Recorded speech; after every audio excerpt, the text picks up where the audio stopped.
Menteri Koordinator Bidang Hukum, HAM, Imigrasi, dan Pemasyarakatan Yusril Iza Mahendra menekankan, faktor geografis bukan satu-satunya faktor yang dilihat dalam menentukan batas wilayah sebuah provinsi. Dia menegaskan, keputusan soal status 4 pulau yang masuk ke wilayah Kabupaten Tapanuli Tengah, Sumatera Utara, juga sedang dikaji lagi. Memang secara geografis letak pulau-pulau tersebut lebih dekat dengan Kabupaten Tapanuli Tengah dibandingkan dengan Kabupaten Singkil. Tetapi faktor kedekatan geografis bukan satu-satunya ukuran untuk menentukan pulau tersebut masuk ke wilayah kabupaten yang paling dekat, kata Yusril kepada Kompas.com, Minggu, 15 Juni 2025. Oleh karena itu, Yusril meminta semua pihak untuk tenang dan sabar dalam menyikapi persoalan 4 pulau ini. Menurut dia, pemerintah pusat dalam hal ini Menteri Dalam Negeri, belum mengambil keputusan apapun mengenai status 4 pulau tersebut, apakah masuk ke dalam wilayah Kabupaten Singkil, Aceh, atau masuk wilayah Kabupaten Tapanuli Tengah, Sumatera Utara. Pakar Hukum Tata Negara ini menjelaskan, keputusan Mendagri nomor 300/222138 tahun 2025 yang sudah terbit sebatas mengatur pemberian kode-kode di pulau-pulau yang ada di Indonesia. Yusril menyebutkan, Kemendagri itu bukan berarti keputusan yang menentukan pulau-pulau itu masuk ke wilayah Sumut, mengingat penentuan batas wilayah daerah harus dituangkan dalam bentuk Permendagri. Pemerintah pusat sampai hari ini, seperti saya katakan tadi, belum mengambil keputusan final mengenai status 4 pulau itu masuk ke wilayah Provinsi Aceh atau Sumatera Utara. Yang ada barulah pemberian kode pulau-pulau, yang memang tiap tahun dilakukan, kata Yusril.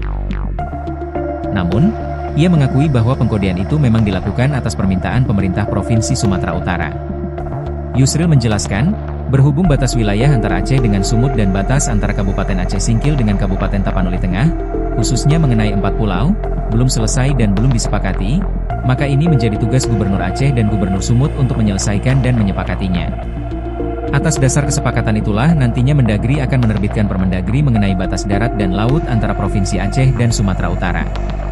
Sebelumnya, pemerintah pusat melalui Kemendagri nomor 300/222138 tahun 2025 tentang pemberian dan pemutakhiran kode serta data wilayah administrasi pemerintahan dan pulau, yang ditetapkan pada 25 April 2025, menyatakan bahwa 4 pulau milik Aceh masuk dalam wilayah Kabupaten Tapanuli Tengah, Provinsi Sumatera Utara.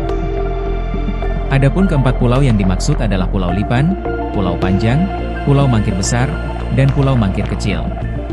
Keputusan ini direspons beragam oleh kedua daerah, karena konflik perebutan wilayah ini sudah berlangsung puluhan tahun. Salah satunya adalah klaim Pemprov Aceh yang mengantongi jejak historis di keempat pulau tersebut, sedangkan Pemprov Sumut memiliki dalil dari hasil survei yang dilakukan Kemendagri. Sengketa lahan 4 pulau antara pemerintah Provinsi Aceh dan Sumatera Utara masih bergulir. Presiden Prabowo Subianto pun belum mengambil tindakan soal status kepemilikan 4 pulau tersebut. Jadi pemerintah pusat sedang berupaya merumuskan penyelesaian terbaik permasalahan 4 pulau di kawasan Aceh dan Sumatera Utara. Adapun 4 pulau yang diklaim Sumatera Utara adalah Pulau Panjang, Pulau Mangkir Besar, Pulau Mangkir Kecil, dan Pulau Lipan. Menteri Koordinator Bidang Hukum, HAM, Imigrasi, dan Pemasyarakatan Yusril Iza Mahendra mengatakan sampai saat ini pemerintah pusat dalam hal ini Menteri Dalam Negeri belum mengambil keputusan apapun. Status 4 pulau tersebut apakah masuk ke dalam wilayah Kabupaten Singkil Aceh atau masuk wilayah Kabupaten Tapanuli Tengah Sumatera Utara.